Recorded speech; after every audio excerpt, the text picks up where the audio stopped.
Hi guys, so after I posted Queen Elizabeth the last time, people were saying, I know what Queen Elizabeth did to Africans, blah blah blah. So I said, okay, I'm going to make some research. And finally, guess where I am? Badagry. This is Slave Port Badagry, and we are at Seriki Faremi Williams Abbas Slave Museum. And the curator is going to take us around the museum. Follow me as I show you guys around. Let's go. Seriki Faremi Williams Abbas Port Barracoon of 40 slaves sale. Let's go inside. You would not see this anywhere. Nobody's going to tell you the truth. So we'll start from there. Okay. Yeah. This is our curator, so he's going to take us round. And this is the man that helped us to locate here. Yeah. So you're welcome. Thank you. My name is Moshood once again. Nice to meet you. What's your name, ma? Miriam. Miriam. With that name, Miriam, I can't tell you where you come from. What's your native name, ma? I don't have one. You don't have one? I used to be a Muslim, so Miriam is a Muslim name. Miriam is a Muslim Yeah, name. my name is Miriam Oyakilome actually. Okay. Yes. Sir, what's your name, sir? My name is Michael. Michael, what's your native name, sir? I know you're Abayomi. African. Abayomi. With that name Abayomi, I immediately know that Abayomi is from the Yoruba. But with your name Miriam, I can't tell you where you come It's from. an Arabic name. With my name Moshood, I can't tell us where I come from. Where are you from? Moshood is an Islamic name. Anybody can be a Moshood. Okay. I just want you to know how powerful African names are. My name is Bamidele. Can you tell me where I come from with that name? Yoruba Bamidele? land. Yes. We African, we have a name that tells story, history, or directory. Through your name, someone can locate you. As an African, through your name, someone can tell you where you come from. But during slave era, slaves don't have identity. They bear their master's name or any name their master wish to give to them. Like when you buy a dog and you give your dog any name you wish to give to your dog. If the white men that is slave our forefathers retain our forefathers' name, it will be very easy for the black Americans to repatriate back to their people. But because they don't retain their name, it's not easy for the blacks over there to trace their roots. The world know this compound as Brazilian Barracoon. Most slaves taken from this compound were being taken to Brazil, and most of them were Yoruba origin. Today in Brazil, there's a god mostly worshipped by the Yorubas called Yemoja. In Brazil, they call it Lemeja. Eshu, they call it Ezu. Iyalaka, they call it Akaraje. Shango, they call it Zango. That's why you know there were Yorubas that have been moved from this compound down to Brazil, and they still practice the same culture. And Barracoon is a Spanish word. It means dungeon, storehouse, or slave cell where slaves are being kept. In this compound, we have a total number of 40 rooms. Okay. During slave era, 40 slaves were being kept in each room. Okay. 40 times 40, 1,600 slaves were being moved in and out of this compound every 3 to 4 months. And this compound belongs to Seriki Williams Abbas. This is the man in the cenotaph. His birth name was Ifare Milekun Ifagbemi. How come the name changed to be Seriki Williams Abbas? This young man was captured at the age of 6 in a town called Jogarile in Ogun State during the Egbas and Dahomey War. He was captured by a slave trader called Abbas. Abbas was a black man, an Islamic scholar who lived in Dahomey. Abbas took this young man to Dahomey and made him a domestic slave. We have two categories of slave: the field slave and the domestic. The field slave work on the farm, the domestic work, yes, field. Okay, field. Okay. Yes, the field slave work on the farm, the domestic work in the master house. Abbas used him as a domestic slave. Later, they sold him to a white man called Williams. Williams took Ifare Milekun to Brazil and gave him education. Through Williams, Ifare Milekun speak English, Dutch, Spanish, and Portuguese. And while working for Williams, whenever Williams is going out for his business, he takes this young man along with him, consciously showing him his business. One day, Williams called him, "Young man, come, let me set you free on one condition. You work for me." And Ifare Milekun grabbed the offer as the only opportunity he has to be a free person.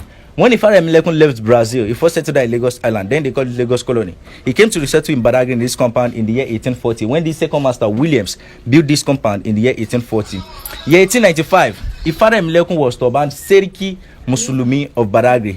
They made him the paramount ruler in Badagry. He ruled Badagry for 24 years. I will tell you much about him when we enter the museum. Let's see this other side. Okay. In the olden days in Africa, we have our own currency that we spend, our own money. If you have 100 naira notes, if anybody have 100 naira notes, I will show you some of this money I want to mention on that 100 naira note. This is 100 yes, naira. Thank you. At the back of this 100 naira notes, we have what we call Manila. This two covering is called Manila, used by the Portuguese. This is Yala salt. It's like a precious stone, a white stone, and these are cowrie shells. This is what? Manila, Yala salt, cowrie shells, and tobacco that is for cigarette these days was used as currency then. Thank you. When the European came, they did say all these things I mentioned as money. So they bring in the idea of trade by barter. When they bring in the idea of trade by barter, if European give our forefather one ceramic bowl in exchange of 10 human beings as slaves. Okay. One of these ceramic bowl. We call it breakable plate. 10 slave. We still have 5 plates I will show you when we enter the museum. A then gun, Yoruba call it Ibon Shakabula, was used in exchange of 40 human beings as slave. The mirror doesn't have specific number. The highest bidder get the price. We call it bargain power. The big cannon gun, which is olden days bomb, was used in exchange of 100 slaves. The short one, 40 slaves. The bottle of gin was used in exchange of 10 human beings as slaves. They are not after the liquor in the bottle, but the design on the bottle. I'll show you a surviving bottle 1873 from Vienna, Austria.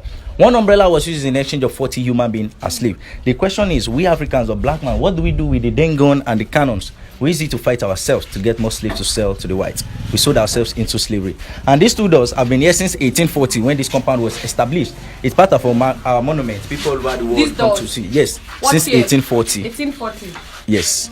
So out of 40 rooms, 38 of the rooms are currently occupied by Sediki Williams Aba's descendants. So the federal government met with the family in this compound that they should retain 2 cells the way it were.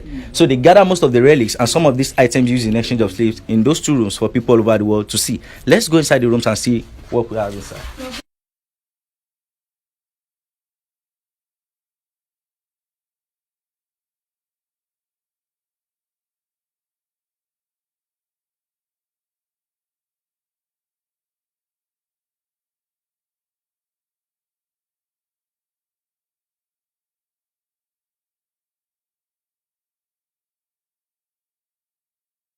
Okay, this was the cell. As small as it is. No. So you're welcome. Out of 40 rooms, we are standing in one of the rooms. All rooms are like this. Where we are standing here is called a waiting cell. This is where Europeans check slaves down to buy before they buy them. The same way we check animals before buying, the same way they check human being. They take the eyes, they check the dentition, they hit them in the stomach to nip their feet. Because their aim and objective is to take them to where they're taking them to work for them on the farm. So they need healthy slaves. Slaves above 35-40 are called macrons. Europeans reject such slaves. Any slave rejected by the European, they don't return them back to where they were captured. They kill them or feed them to animals. And we have the inner room, which is called the dark room, where they keep 40 people. We are still going there. Here we have what we call ankle shackles. They easy to join 2 slaves together while working on the farm.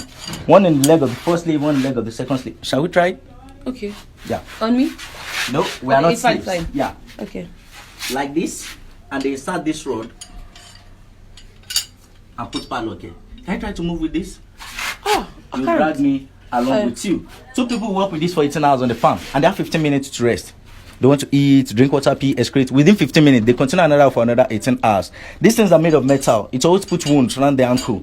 Nobody cares because slaves are property, and you can do anything you like with your property. The difference between a slave and your sunshade is because a slave has life. If you get angry, you can break your sunshade. The same thing to slave. If you get angry, you can kill your slave, and nobody will ask you for that.